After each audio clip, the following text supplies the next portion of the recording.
pada duri. Duri itu bukan masalah.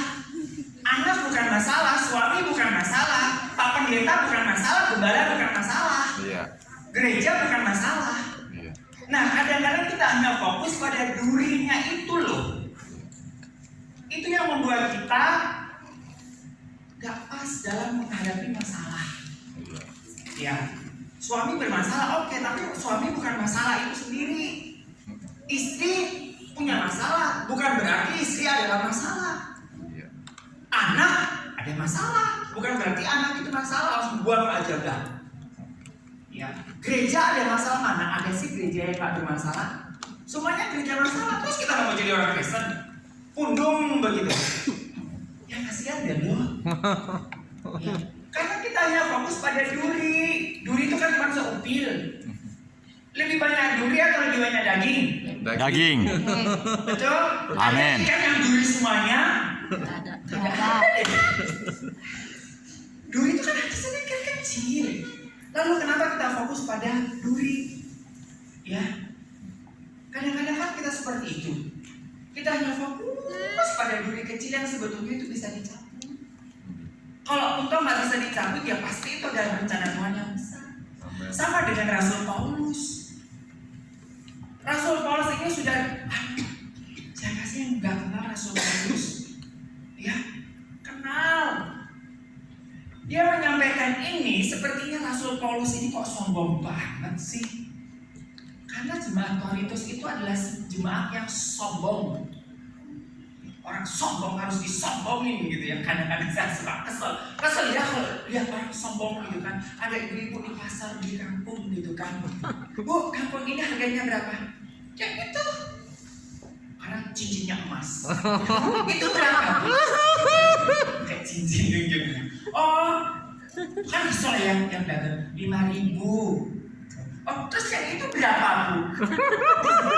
Enggak, inang-inang ini enggak kalah. Berapa ya ini? 2.000. Pakai gigi emas.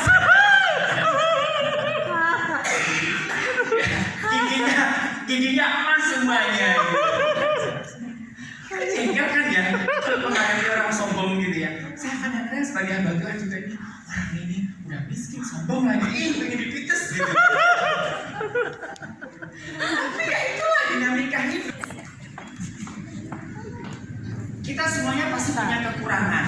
Betul. Ya, betul. Pasti. Nah, ini kalau dalam menghadapi masalah ya, orang yang bisa menerima kekurangan dalam dirinya, dia itu bisa menghadapi setiap masalah. Kebanyakan orang yang nggak menerima dirinya sendiri apa adanya biasanya gampang bermasalah. Yang bucin lah, yang kurus lah, yang apalah gitu. Jadi kesentul dikit aja udah meledak. Nah, sore hari ini kita akan belajar bagaimana menyikapi duri-duri dalam diri kita. Ya, menyikapi masalah demi masalah. Nah, yang pertama ada 5 hal. Ya, sampai jam 10 kali ya. Enggak ya. Nah, hal yang pertama, masalah bukan untuk disimpan, tetapi untuk dibagikan. Ya, masalah bukan untuk disimpan, tapi masalah untuk dibagikan. Saya percayalah, keluarga Batak ini jangan nyimpen masalah ya, karena orangnya sangat ekspresif. Kayaknya orang Batak orangnya nggak punya masalah deh ya, kayaknya ya. Gampang, beda sama orang Jawa gitu kan. Orang Jawa itu kan kalau ada masalah itu kan diem aja gitu, nggak berani ngomong gitu. Iya kan? Orang Batak itu kan tak gitu. Aduh, enak. Ada teman saya begitu ya. Waktu pacaran kalau orang Jawa itu kan, kita sama-sama Jawa ya. Aduh, kalau mau pacaran mau nembak itu kayaknya, teman saya, ini teman saya Batak. Kau mau jadi pacar enggak? Kalau enggak mau kasih jawaban sekarang. Kalau enggak sudah. Ya, sama. Itu kan the point kan. Aduh. Itu yang the point. Masuk aja. Sudah. Kalau orang Jawa itu kan, terlalu Nah, jadi masalah itu bukan untuk disimpan, tapi untuk dibagikan. Iya. Jangan pernah malu dengan punya masalah. Ya. Nah, tapi juga hati-hati, jangan sembarang dibagikan, apalagi di medsos. Ya, di medsos, membagikan masalah di medsos, di status WA, status apa hal gitu kan. WA group. Paling orang cuma diketawain doang, gitu kan. Di medsos itu cuma 1% yang nanggepin, sisanya cuma lewat gitu aja. Cari orang yang tepat. Di Alkitab itu banyak contohnya. Salah satu contohnya adalah Maria. Waktu dia hamil, itu masalah yang besar zaman itu. Ya, sebentar lagi kita mengenal. Iya. Maria punya masalah besar. Dia ngomong sama Yusuf mau diceraiin. Oh iya. Dia mau ngomong sama siapa? Tuhan suruh Maria datang ke siapa? Ayo, ke siapa? Gak pernah baca Alkitab. Maria disuruh datang ke siapa? Ke Elizabeth. Mamanya Johannes. Nah, Mamanya Johannes Guntur. itu bibinya. Betul ya, Elizabeth ya? Betul. Yang hamil di waktu tua. Ya. Iya, Iya kan? Elizabeth. Elizabeth. Bapaknya. Mamanya si Yohanes Pembaptis. Ya. Iya. Sama-sama hamil di usia Ya. Iya. Itu juga aib pada waktu itu. Coba sekarang nenek-nenek umur 99 tahun hamil, apa nggak viral? Mujizat. Mujizat. Dapat dari mana gitu? Iya kan? Elizabeth itu sudah tua, hamil, jadi itu aib.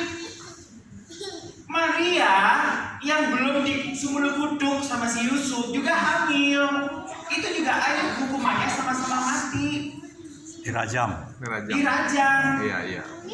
Waktu dia cerita sama Yusuf, Yusuf, aku hamil. Gitu. Wah, dahsyat. Apa yang dilakukan Yusuf? Ya udahlah, aku ceraiin aja diam-diam begitu kan? Nggak bisa memahami kondisinya. Akhirnya stres loh itu. Makanya tuh kadang-kadangnya kalau drama Natal itu orang Maria datang kuduk. Itu bebannya. Pergumulannya itu nggak mudah Bapak Ibu. Coba aja ya, saya punya cici itu sudah di KB segala macam hamil, malunya minta ampun, itu yang udah jelas-jelas punya suami, malu.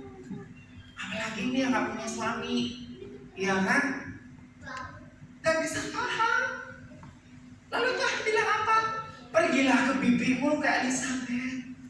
Dia pergi sendirian loh, nggak ditemenin si Yusuf. Karena Yusuf pikirnya udah cariin aja deh. Begitu dua orang yang mempunyai masalah sama, Elizabeth bilang, kok hamil? Dasar kau. Kebanyakan orang, betul nggak?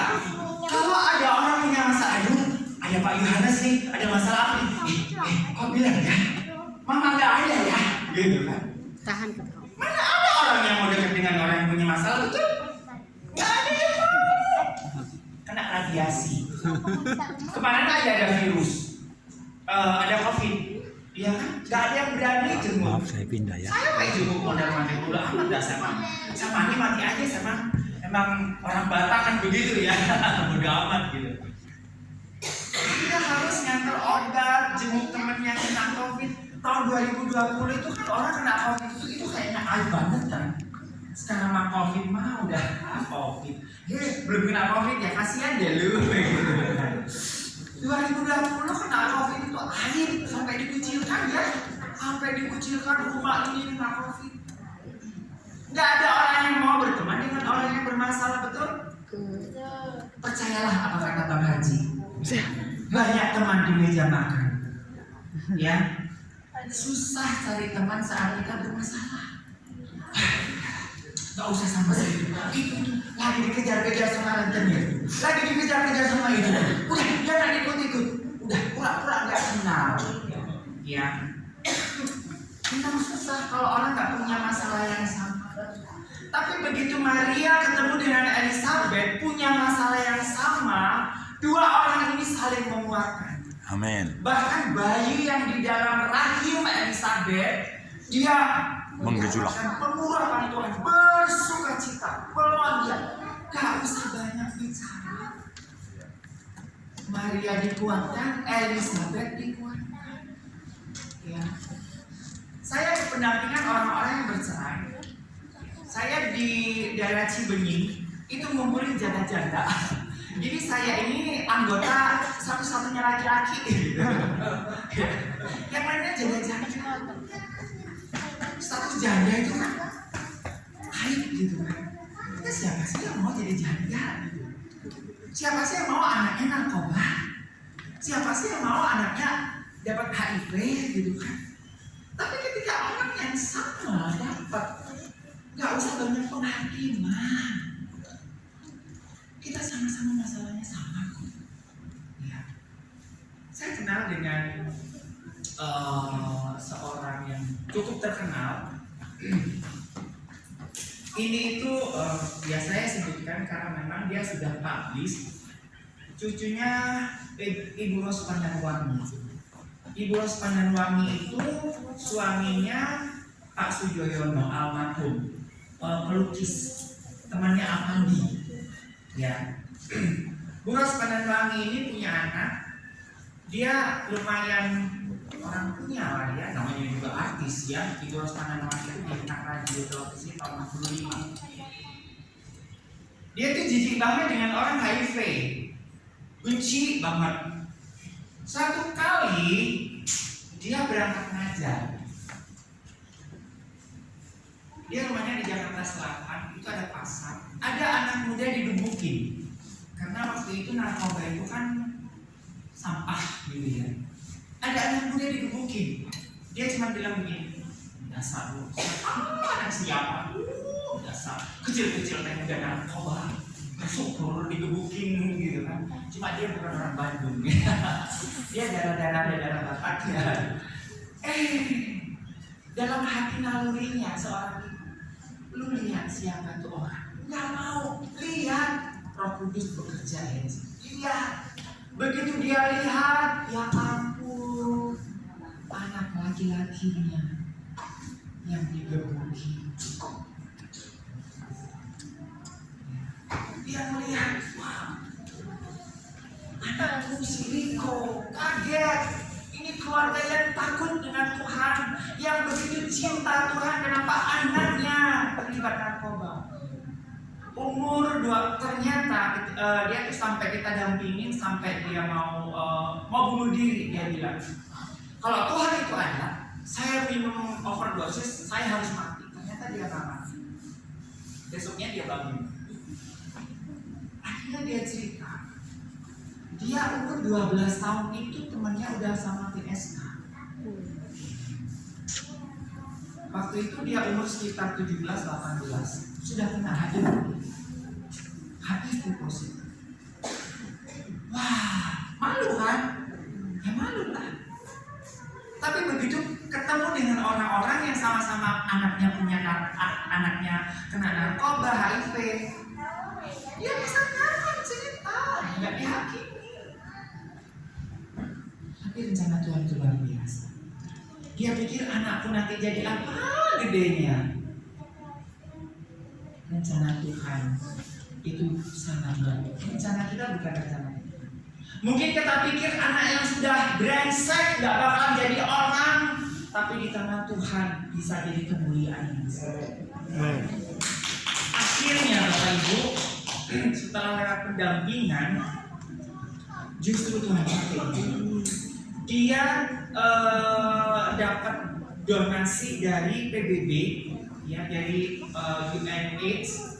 Dia satu bulannya itu dapat uang saku sendiri itu 10 juta zaman itu tahun 2000 berapa ya, 2005 di Jakarta. Dia keliling dunia untuk mengkampanyekan HIV. Bayangkan orang yang gak berharga, orang yang brengsek, tetapi di tangan Tuhan bisa menjadi kemuliaan yang luar biasa. Apa yang gak pernah kita pikirkan itu Tuhan bikin. Kalau kita hanya berfokus pada dunia kedahsyatan Tuhan. Nah, masalah jangan disimpan, tapi dibagikan kepada orang yang tepat. Ya. Dan ini tidak banyak gereja-gereja yang punya kelompok seperti ini. Karena kenapa orang takut menceritakan ke gereja? Saya ada teman yang dia HIV. Dia cerita sama saya. Terus akhirnya dia cerita kepada gembalanya, Pak Pendeta, saya HIV Pak. Oh iya? Bisa nggak pindah gereja? Wow.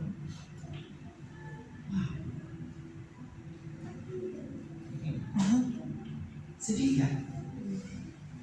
Banyak gereja itu sepertinya nggak kapan. Coba lihat, atasnya ini kan udah bagus ya, bersih ya. Coba buka bawahnya. Duduk kalau orang Jawa bilang. Banyak debunya. Betul nggak? Ini bersih. Coba lihat bawahnya. Iya. Banyak debu. Karena orang takut lihat. Shalom. Luar biasa. Keren. Ya syukur kalau luar biasa beneran. Kalau saya sebutkan itu ada artis rohani, kalau saya sebutkan ya, aduh itu. Tapi dalamnya takut. Hamba Tuhan, jemaatnya ribuan. Dia cerita Mas Hari, saya teh suka sama lelaki. Saya dari sana, dari Homosek. Saya dari Waria, dari Banci dulunya. Bisa kayak begini ya, puji-pujian di semua kata-kata Tuhan gitu kan. Oh, baru tahu ya. Makanya kalau agak sedikit peninggalan purbakala ya mohon dimaafkan.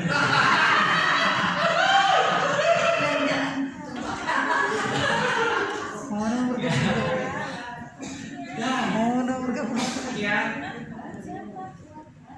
Ini saya ingat ya. Mungkin kenal Selvina Melale, Selvina ya, Selvina sama Hinsa ya waktu itu ya di Jakarta. Dia tuh pelayanan ke orang-orang gitu lah, anak-anak jalanan, banci segala macem gitu, kumpul ya. Dan inilah pendeta yang sudah terkenal di Indonesia. Wah, bla bla bla bla, ada yang mau dengar, ya kan? Terus dia baru ingat bentuknya, ya ini, oh kayaknya kita punya teman ya dulunya di STT yang mantan banci ya. Lalu saya datanglah ke sana. Itu ada sekitar 200 apa 250 banci. Satu banci aja udah bikin heboh gereja ya. Mau coba? Di sini banyak ini. Di banyak di batas kota. Ya, apalagi terminal sini nih. Mau saya bawa ke sini? Ciroyong. Mau minggu depan saya bawain Pak Yohanes. Jadi terima tantangan. Ini ada waktu di Solo gitu kan. Ada anak teman saya yang ya waktu saya praktek tahu saya mantan banci gitu. Dia sudah menerima Tuhan dipulihkan. Biasalah ya orang kalau habis bertobat kan jiwa penginjilannya itu kan berkobar-kobar. Minggu depannya Bapak Ibu dia bawa akun banci dengan model yang pakai baju pantai. Langsung diusir sama pendetanya. Keluar. Orang satu banci aja bikin kacau gereja, ini membanci. Sampai detik hari ini nggak mau terima Tuhan. Sedih kan? Sedih banget. Nah, kembali ke teman saya ya, Selvina sama Jinsa. Begitu saya ngobrol, ya, itu banyak banci bilang, kenapa gini? Hei, aku dulu juga banci, hampir 30 tahun sama seperti kamu. Gitu. Nah, kenapa banci-banci ini bilang begini? Lu gak pernah tahu rasanya jadi banci kayak gimana sih? Enak aja lu ngomong, bener gak? Cuma ngomong doang, coba kalau lu banci, bisa gak lu ngomong kayak begitu? Dia sebut Pak G, dia sebut Pak P, dia sebut Pak ini gitu kan. Dia gak pernah jadi banci, enak aja lu ngomong. Coba lu jadi banci, belum tentu lu sebaik kami juga bilang begitu. Nah terus saya bilang nggak usah banyak ngomong, aku juga pernah jadi banci. Ini modelnya aja sudah melambai-lambai gini, masa gua buat kagak settingan gitu. Iya ya, kok kamu bisa? Kalau aku bisa, kau juga bisa. Amin. Karena kita punya Tuhan yang sama. Amin. Mereka nggak usah nih besoknya potong rambut, yang biasanya pakai tank top dia udah mulai tertutup. Yang biasanya kerja di salon, ya nggak salah kerja di salon sih. Biasanya namanya ngecek eding. Ya udah mulai kerja. Kagak usah banyak ngomong ya, karena saya juga jadi banci, tahu rasanya jadi banci. Ya, Bapak Ibu yang punya anak ini, saya sedang mendampingi beberapa keluarga yang anaknya lesbian, anaknya yang homo, yang gay. Saya juga tempat curhat, capek saya itu tiap hari. Nggak ada duitnya, capek sampai jam 3 gitu kan. Bukan masalah duitnya, ya mereka tuh mau lari kemana ya. Nah, saya berharap di sini nggak seperti itu ya, Pak Yohanes ya. Kita buka layanan, ya nggak apa-apa. Nah itu yang pertama, masalah bukan untuk disimpan, tapi untuk dibagikan. Bagikan. Kalau nggak bisa cari teman yang baik, bagikan sama Tuhan. Ya itu mah kasih. Udah cerita sama Tuhan, iya betul. Cuman kita juga butuh Tuhan yang kelihatan. Betul nggak? Ya. Kita butuh Tuhan yang kelihatan, yaitu saudara seiman. Amin. Makanya Rasul Paulus bilang jangan jauhkan dirimu dari pertemuan ibadah, karena kita butuh Tuhan yang kelihatan. Kalau ibadah begini ini bukan maunya Pak Yohanes, bukan.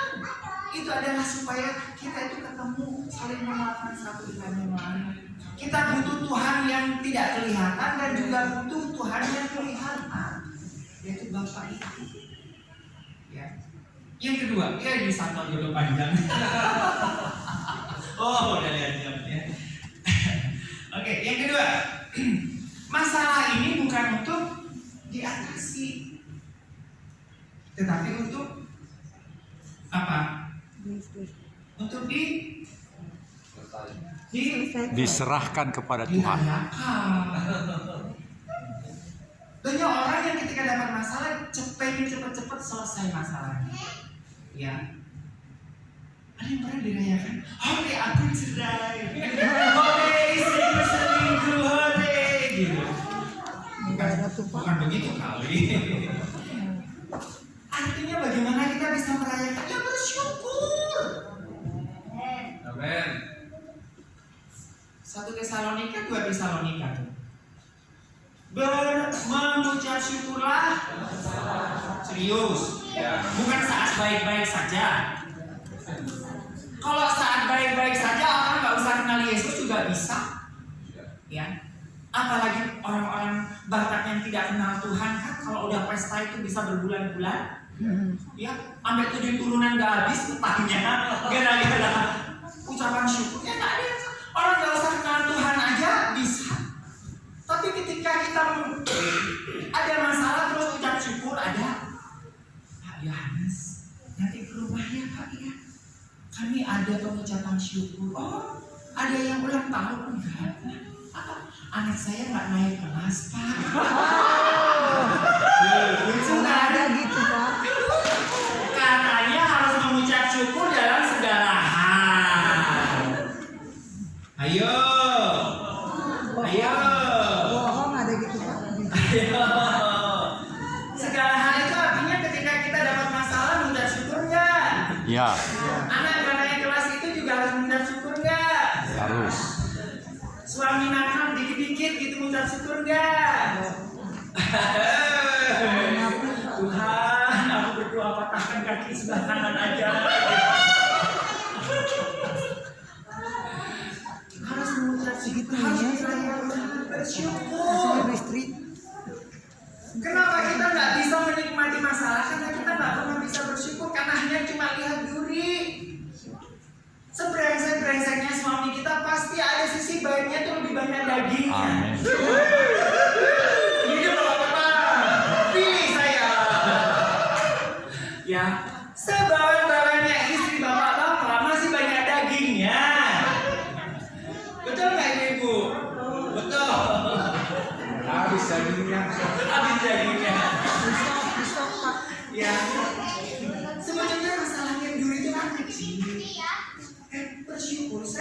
ini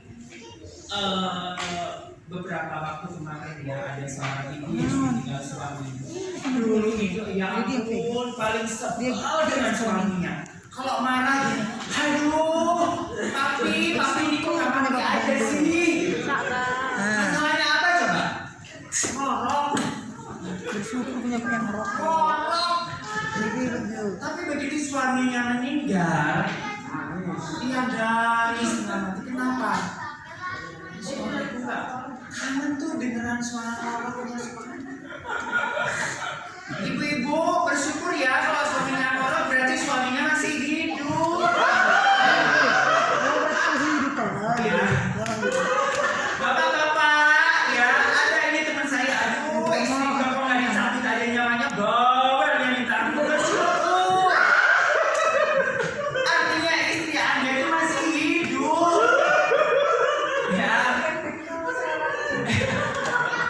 Ya karena itu dari kaum wanita. Ini tuh ada di konseling ya kan lebih banyak saya di konseling ya karena ini masalah. Ada emak-emak itu kan ibu-ibu itu kan kepingin ya begitu pulang rumah lantainya bersih, semuanya rapi begitu ya. Sendok garpu, cucian semuanya di tempatnya gitu. Asik ya. Ini baru disapu anaknya berantak, suaminya berantak. Kesel dia sampai depresi. Oke. Terus dia datanglah ke psikiater. Ya, bukan di hipnotis, di psikoanalisis. Oke, ibu coba bayangkan rumahnya bersih, wow senang dia. Handuk di tempatnya, sepatu di tempatnya, anak-anak rapi, bla bla bla bla. Senang. Tapi artinya suami ibu gak ada, anak ibu gak ada, artinya udah diangkat. Dia bersyukur kalau anak-anak masih tablah-tablah. Artinya anak-anak masih hidup. Ya, buat anak-anak juga nih banyak anak-anak di sini. Ya, bapak ibu bawel bersyukur, bapakmu itu masih hidup. Emakmu masih hidup. Ya, bersyukur. Gimana? Kalau Bang Bawel bersyukur. Pakai layak, bapak tuh yang cerewet bersyukur. Kenapa sih kita nggak bisa masalah sedikit Ini orang yang jadi ribut segala macam? Kita nggak mau bersyukur, kita mau enaknya aja. Sama seperti istri Ayub, iya. Seandainya istri Ayub masih mau bersyukur, wah pasti Ayub bisa pulih. Ayub itu kurang apa juga? Ya, udah kekayaannya hilang, teman-teman yang menghakimi cuma satu yang si unyu-unyu itu aja yang bisa mendukung dia. Coba kalau istrinya ya udah bapak nggak apa-apa kan saya hidup semati, lu mati gua hidup. Nah, seandainya istri Ayub ini dia mati aku hidup. kenal Tuhan pasti Ayub nggak semenderita seperti ini. Iya. Tapi tetap Ayub bisa bersyukur. Nah, jadi Bapak Ibu siap hari ini mau bersyukur? Mau. Benar? Benar. Siap-siap loh ya. Kalau nggak bersyukur, karena ucapan syukur itu tidak menyelesaikan masalah, tetapi memberikan kita cara pandang yang benar. Coba kalau Bapak Ibu ini yang suka pakai kacamata di sini, oh bingung paniknya.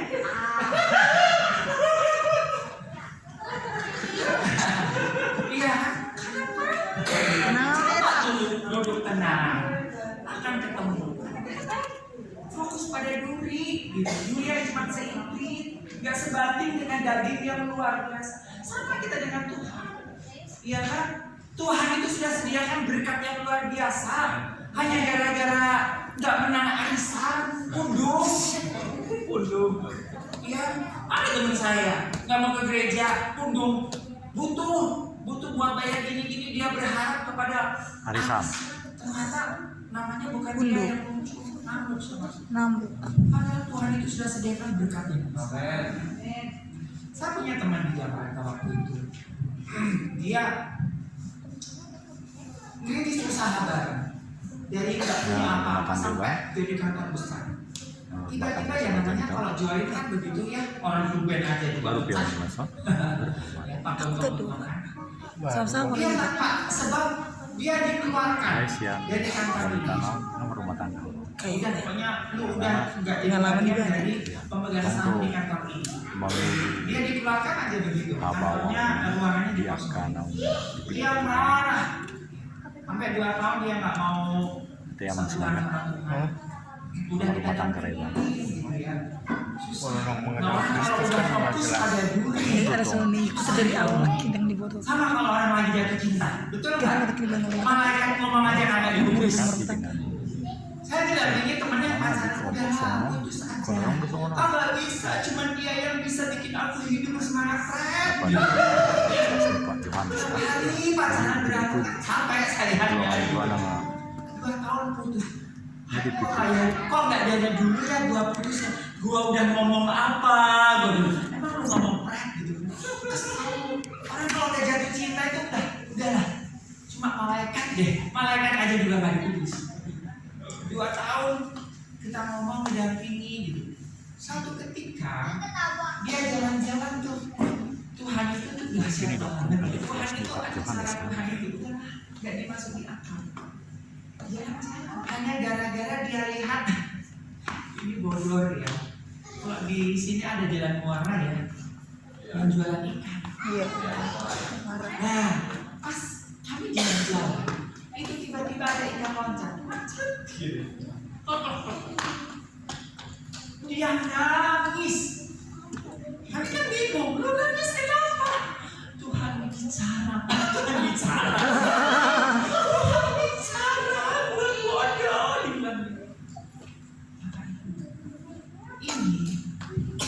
Ikan ini loncat itu akuariumnya itu kan ada tuh yang bocoran sebelah sana. Karena tempatnya sempit, dia gerah, dia loncat. Itu kan duduk. Jadi dipindahin ke akuarium yang segede gajah. Dia bilang, nak, kantormu itu satu kantor dengan 4 orang itu terlalu sempit buat lo. Gua pindahin lu ke kantormu sendiri yang lebih gede. Ternyata Tuhan bicara seperti itu. Dia